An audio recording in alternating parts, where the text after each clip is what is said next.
Good day mga ka-about. Ang pag-uusapan natin ngayon, it's all about Danny Ildefonso. Si Danny Ildefonso ay pinanganak noong December 9, 1976 sa Ordaneta, Pangasinan. Naglaro ng college basketball sa NU at na-drop ng Formula Shell bilang first overall pick noong 1998 at na-trade sa San Miguel kapalit ni Noy Castillo na second overall pick ng nasabing draft. Umpisa pa lang ng kanyang karir, magandang numero na ang pinapakita niya at nakuha niya ang 1998 PBA Rookie of the Year.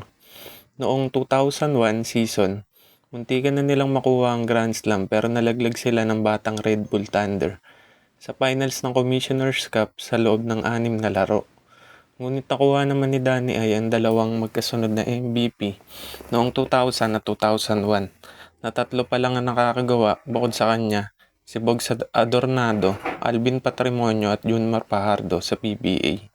Sa loob ng 17 years niyang paglalaro sa PBA, nakapag-uwi siya ng 8 kampyonato, 3 finals MVP at 5 best player of the conference.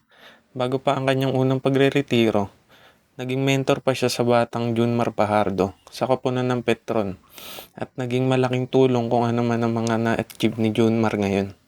Sumikat siya sa kanyang moniker na Demolition Man at lakay dahil din siguro sa kanyang mga post move na gumigiba ng depensa.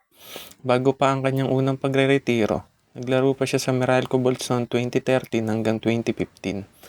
Sinubukan niya pang bumalik sa PBA noong 2023 sa koponan ng Converge Fiber Xers, pero kita mo na ang katandaan sa kanyang bawat galaw.